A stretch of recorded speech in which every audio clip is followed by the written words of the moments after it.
ኣብታ ናይ ታሕሳስ 8 2013 ብኣቆጻጽራ ፈረንጂ ዝሑልን ጸላምን ለይቲ ኣብ ትሕቲ ዝሑል ሰማይ ኣልበርታ ካናዳ ንመላእ እቲ ከባቢ ዘሰንበደ ፍጻመ ተፈጥረ። ካስቶር ትበሃል ንእሽተን ህድእትን ናይ ገጠር ከተማ ሰባት ነንሕድሕዶም ዝፋለጡላ ዓጾም ከይዓጽው ብሰላም ዝድቅሱላ ጽንዕቲ ቦታ እያ ነይራ። ኣብታ ለይቲ እቲኣ ግን እቲ ሰላም ንዘለዓለም ተዘርገም። ፍርቂ ለይቲ ሰዓት 3 ኣቢሉ ካብ ርሑቕ ዝረአ ዓብዪ ናይ ሓዊ ነበልባል ነቲ ጸላም ሰማይ ሰንጠቖም። እቲ ሓዊ ካብ ርሑቕ ናይ ሕርሻ ቦታ ዝነድድ ኮይኑ ናይቶም ኣብቲ ከባቢ ዝነበሩ ምቑልላት ሰባት ገዛ እዩ ነይሩ። ናይ መጥፋእቲ ሓውን ፖሊስን ሴረና ድምፂ ነቲ ናይቲ ከባቢ ጸጥታ ሰቢሩ ክውሕዝ ከሎ እቲ ሓዊ ግን ንኹሉ ነገር በሊዕዎ ይጸኒሑ። እቶም ሓገዝ ዝህቡ ሰባት ናብቲ ቦታ ክበጽሕ ከለዉ እቲ ገዛ ሙሉእ ብምሉእ ዓንዩ ናብ ሓመድ ተቐይሩ ይጸኒሑ። እቲ ሓደጋ ዘብጽሕ ሓዊ ተራ ናይ ኤሌክትሪክ ሓደጋ ከም ዘይኮነ ንምፍላጥ ብዙሕ ግዜ ኣይወሰደን። እቲ ዘስካሕክሐቂ ግን ንመላእ ካናዳ ዘሰንበደ እዩ ነይሩ። እቲ ሓዊ ንሓደ ዓብዪ ገበን ንምሕባእ ዝተኣጐደ ናይ ጠልመትን ክድዓትን ሓዊ እዩ ነይሩ። እቲ ገዛ ንብረት ጥራይ ኣይኮነን ዓንዩ። ኣብ ውሽጢ ዝነበሩ 3 ኣባላት ስድራ ሰባት እውን ህይወቶም ስኢኖም እዮም። ጎርደን ክላውስ እቲ ፈቃር ኣቦ፣ ሳንድራ ክላውስ እታ ለዋሃደ፣ ከምኡውን እታ ህድእትን ንጽህትን ጓሎም ሞኒካ ክላውስ ኣብቲ ሓዊ ተበሊዖም ህይወቶም ስኢኖም እዮም። እዚኦም 3 ሰባት ኣብ ሓንቲ ለይቲ ብዘይ ዝኾነ ምሕረት ካብዚ ዓለም ተፈልዩ። እቲ ካብ ኩሉ ንላዕሊ ንሰባት ዘሰንበደ ሓቂ ግን እቲ ቐታሊ ካብ ደገ ጓና ዝመጸ ዘይኮነስ ኣብ ውሽጢ ገዛ ስድራ ዝበቖለ ምንባሩ እዩ። እቲ ብፍቕሪ ዘዕበይዎ ዘፍቀርዎ ኩሉ ዝሃብዎ ወዶም ጄሰን ክላውስ እዩ ነይሩ። ንታሪኽ ስድራ ቤት ክላውስ ንምርዳእ ናብቲ ቅድሚ እቲ ሓደጋ ዝነበሩ ዓመታት ክመልሰኩም። ጎርደንን ሳንድራ ክላውስን ኣብቲ ዞባ ካስቶር ንነዊሕ ዓመታት ዝደኸምሉ ዓብዪ ናይ ከብትን ሕርሻን መሬት ነይርዎም እዩ። ብጻዕሮም ዝሃነጽዎ ዓብዪ ሃብቲ፣ ሰፊሕ መሬት፣ ማለያ ዘይብለን ከብትን ናይ ሕርሻ መሳርሕታትን ነይርዎም እዩ። ንሳቶም ኣብቲ ከባቢ ምስ ኩሉ ሰብ ብሰላም ዝነብሩ ንጸገሞም ዝሕግዙ እሙናት ክርስቲያናት ስድራ ቤት እዮም ነይሮም። ጓሎም ሞኒካ ክላውስ እውን ምስኦም ተነብር ነይራ። ሞኒካ ንኣቦኣ ናድያን ኣብቲ ናይ ሕርሻ ስራሕ ኣዝያ ትሕግዝ፣ ብምቑልል ጠባያ እትፍለጥ፣ ኣብቲ ከባቢ እትፍቶን ህድእቲ ጓል እያ ነይራ። እዚ ስድራ ቤት እዚ ንኹሉ ሰብ ከም ሓደ ኣብነት ዝኸውን ቅሳነት ዝመልኦ ስድራ ቤት ኮይኖም ይረኣዩ ነይሮም። ኣብቲ ስድራ ግን ሓደ ዓብዪ ዕንቅፋት ነይርዎም። ንሱ ድማ እቲ በኽሪ ወዶም ጄሰን ክላውስ እዩ ነይሩ። ጄሰን ምስ ወለዱ ዝነበሮ ርክብ ካብ ንእስነቱ ጀሚሩ ዝተበላሸየ ነይሩ። ንሱ ከም ወለዱ ሰራሕተኛን ርሂፀ በላዕን ኣይነበረን። ብኣንጻሩ ብቐጻሊ ናይ ቁማር ዕሽነትን ስርቅን ዝመልኦ ህይወት ዝመርሕ መንእሰይ ነይሩ። ካብ ባንኪ ወለዱ ብስርቂ ብኣሽሓት ዝቝጸር ዶላራት ይወስድ ከም ዝነበረ ኣቦኡ ጎርደን ሓደ መዓልቲ ፈለጠ። ጎርደን ንጄሰን ክግስጾን ክቐጽዖን ፈተነም። እንተዘየማሕሽካ ካብዛ መሬት ሓንቲ ሳንቲም እኳ ይትረክብን ኢኻ ዝብል ናይ መወዳእታ መጠንቀቕታ ድማ ሃቦም። እዚ መጠንቀቕታ እዚ ግን ኣብ ልቢ ጄሰን ጽልእን ቂምን ጥራይ እዩ ዘርኡ። ጄሰን ዕዳታቱ እናበዝሐ ክኸይድ ከሎ እቲ መሬት ብህይወት ከለዉ ብቐሊሉ ከም ዘይወርሶ ተረድአ። ኣብ ልቡ ድማ እዞም ሰባት እንተዘይሃልዮም እዚ ኩሉ ሰፊሕ መሬት እዚ ኩሉ ሃብትን ገንዘብን ብቐጥታ ናተ እዩ ዝኸውን ዝብል ጸሊም ሓሳብ ክመላለሶ ጀመረ።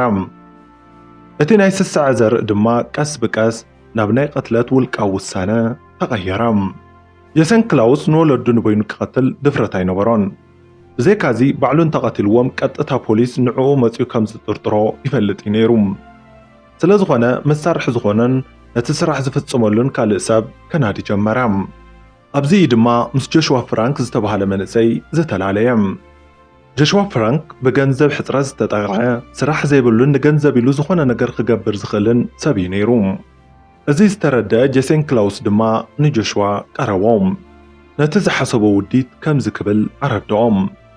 ንኽልቲኦም ወለደይን ሓፍተይን ቅተሎም፣ ኣነ ድማ ንመሬቶም ምስ ወረስኩ ብዙሕ ሽሕ ዶላራት ክህበካየ ክብል ኣእመኖም።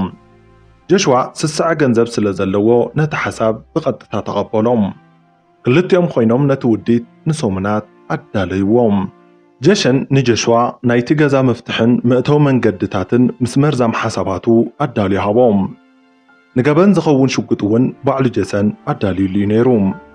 ጄሰን ባዕሉ ግን ኣይነበርኩን ዝብል ሰበብ ንምፍጣር ካብቲ ከባቢ ኣዝዩ ርሑቕ ከደም ጆሽዋ ፍራንክ ኣብቲ ፍርቂ ለይቲ ናብቲ ጸጥ ዝበለ ገዛ ብስቕታ ኣተወም ፈለማ ናብቲ ወለዱ ዝደቀስሉ ክፍሊ ኣተወም ንጎርደንን ሳንድራን ብዘይ ዝኾነ ርህራሄ ብጥይት ረሸኖም ብድሕሪኡ እቲ ድምፂ ሰሚዓ ክትሰናበት ዝፈተነት ሓብቲ ሞኒካ እውን ብተመሳሳሊ ብርኡይ ጭካነ ቀተላ ጆሽዋ እታ ስድራ ቤት እትፈትዎ ዝነበረት ናይ ገዛ ክልቢ እውን ከይተረፈ ምስክር ከይትኸውን ብምባል ብጥይት ቀተላ ነቲ ገበን ድሕሪ ምፍጻሙ ጆሽዋ ነቲ ገዛ ሙሉእ ብምሉእ ብነዳዲ ረጪኡ ሓዊ ኣቃጸሎም እቲ ሓዊ ነቲ ሬሳታትን መርትዖታትን ከም ብሉዕ ሓመኽሽቲ ክገብሮ ተስፋ ገይሩ ነይሩ እቲ ሓዊ ክሳብ ሰማይ ክንህር ከሎ ጆሽዋ ካብቲ ቦታ ሃደመም ንጸባሒቱ ጋዜጠኛታትን ፖሊስን ኣብቲ ዝነደደ ገዛ ክእከቡ ከለዉ ጄሰን ክላውስ እውን ናብቲ ቦታ መጸ ኣብ ቅድሚ ካሜራታት ኮይኑ ብዓቢ ስቃይን ብከቢድ ንብዓትን ድማ ከምስልን ክበክን ተረኣየ ስድራ ቤተይ ፍትዋት ወለደይ ሓብተይን ሓደጋ ሓዊ ጠፍዮም ንህይወተይ ባዶ ኮይና እናበለ ንመላእ እቲ ከባቢ ከደናግጽ ፈተነ ፖሊስ ግን ብቐሊሉ ዝታለሉ ኣይነበሩን መርመርቲ ኣብቲ ሓመድ ድበ ዝኾነ ቦታ ፍሉይ ምርመራ ኣካየዱ ናይቲ ሓዊ መበገሲ ተራ ናይ ኤሌክትሪክ ሓደጋ ከም ዘይኮነ ብነዳዲ ዝተለዓለ ምዃኑ ኣረጋገጹ ካብኡ ዝገደደ ድማ ኣብቲ ሬሳታት ናይ ጥይት ማህረምቲ ረኸቡ እዚ ሓደጋ ዘይኮነስ ውድእን ህልሙን ቅትለት ከም ዝነበረ እውን ተረድኡ ፖሊስ ቀጥታ ዓይኖም ናብ ጄሰን ክላውስ እዮም መሊሶም ጄሰን ድሕሪ ሞት ወለዱ ዘርእዮ ባህርያት ኣዝዩ ዘጠራጥር ነይሩ ወለዱ ካብ ዝሞቱ ገና ሒደት መዓልቲ ጥራይ ከይሓለፈ ነቲ ናይ ሕርሻ መሬትን ሃብትን ናብ ስሙ ንምቕያርን ንምሻጥን ይጻደፍ ነይሩ ናይ ሓዘን ስምዒት ዘይኮነስ ናይ ገንዘብ ሃቀውታ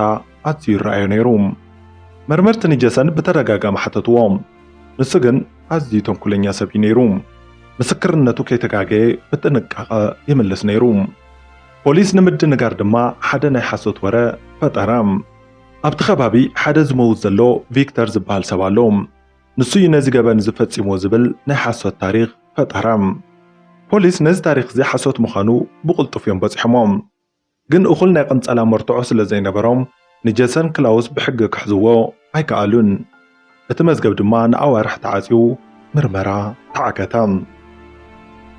መርመርቲ ፖሊስ ፌደራል ካናዳ ወይ ከዓ RCMP ተስፋ ይቆረጹን ነዞም ጨካናት ቀተልቲ ብሕጊ ከይሓዙ ከም ዘይድቅሱ ድማ ወሰኑ ስለዚ ሓደ ኣዝዩ ዝተሓላለኸን ሓደገኛ ናይ ምስጢር መጻወትያ ዘርግሑ እዚ ሜላ እዚ ሚስተር ቢግ ተባሂሉ ይጽዋዕ ሓደ ፍሉይ ወኪል ፖሊስ ርእሱ ሓዊኡ ከም ሓደ ዓቢ ሃብታምን ሓደገኛን መራሒ ናይ ገበን ጉጅለ ብምምሳል ንጄሰን ቀረቦም እቲ ወኪል ንጄሰን ቀስ ብቀስ ናብቲ ናይ ገበን ስራሓት ከእትዎ ጀመረ ንጄሰን ቀለልቲ ስራሓት ብምሃብ ዓቢ ናይ ገንዘብ ክፍሊት ከፈልዎም ጄሰን ኣብ ቅድሚኡ ዓቢ ናይ ሃብቲ መንገዲ ዝተኸፈተሉ መሰሎም ነቲ ናይ ሓሶት መራሕቲ ጉጅለ እውን ከም ኣምላኹ ክርእዮ ጀመረ ድሕሪ ብዙሕ ሓዋርሕ ዝወሰደ ናይ ምቅርራብን ምትእምማንን እቲ ናይ ሓሶት መራሒ ጉጅለ ንጄሰን ናብ ሓደ ሆቴል ጸውዖም ከምዚ ድማ በሎም ኣብዚ ዓቢ ጉጅለና ንምእታው ሙሉእ እምነት ክንሕድረልካ ኣለና ፖሊስ ብዛዕባ ሞት ስድራ ቤትካ ይከታተለካ ከም ዘሎ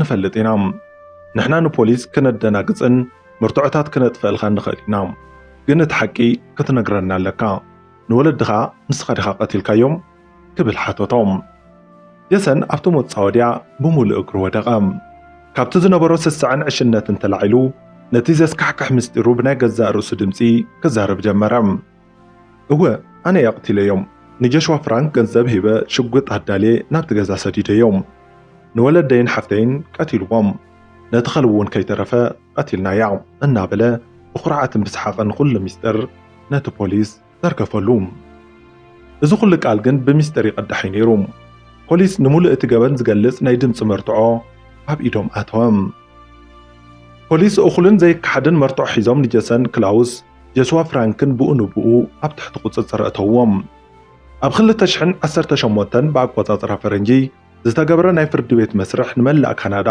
ዘንቀጥቀጠ እዩ ነይሩ እቲ ፍርዲ ቤት ነቲ ጄሰን ብድምፂ ዝተናዘዘሉ ሪከርድ ከም ዓቢ መርትዖ ተቐበሎም ጄሰን ንቤተሰቡ ዝቐተለሉ ምኽንያት ካልእ ሳይኮሎጂካዊ ጸገም ዘይኮነስ ንብረት ወለድን ምውራስ ጥራይ ዝተገበረ ናይ ስስዕ ስራሕ ምዃኑ ብግልፂ ተረጋገጸ እቲ ፍርዲ ቤት ንክልቲኦም ማለት እውን ንጄሰን ክላውስን ጆሹዋ ፍራንክን ሰለስተ ናይ ቀዳማይ ደረጃ ቅትለት ገበን ውሳነ ብምሕላፍ ንዘለዓለም ዕድመ ይፍታሕ ዘይብሉ ክእሰሩ ፈረዶም። ጄሰን እቲ ዝተመነዮ ናይ ኣቦኡ መሬት ኣይወረሰን። ኣብ ክንዲኡ ግን ንዘለዓለም ኣብታ ጸባብ ክፍሊ ቤት ማእሰርቲ ክበሊ ተፈረዳ። እዚ ታሪኽ እዚ ስስዕን ሰብኣዊ ህይወት ክሳብ ክንደይ ከም ዘዕውር ፍቕሪ ስድራ ቤት ብገንዘብ ክቕየር ከሎ ዝመጽእ መዓት ህያው መምህር ኮይኑ ይነብር ኣሎ። ንናይ ሎም መደብና ኣብዚ ክነብቅዕ ኣብ ዝቕጽል ብኻሊእ መሳጥ ታሪኽ ክሳብ ንራኸብ ሰላም ሁኑልና። ኣብ ቀጻሊ መደብና ክነቕርበልኩም እትደልይዎ ታሪኽ ምስ ዝህሉ ኣብ መውሃቢ ርእይቶ ጽሓፉልና። ሰሰናይ ንዓኹም።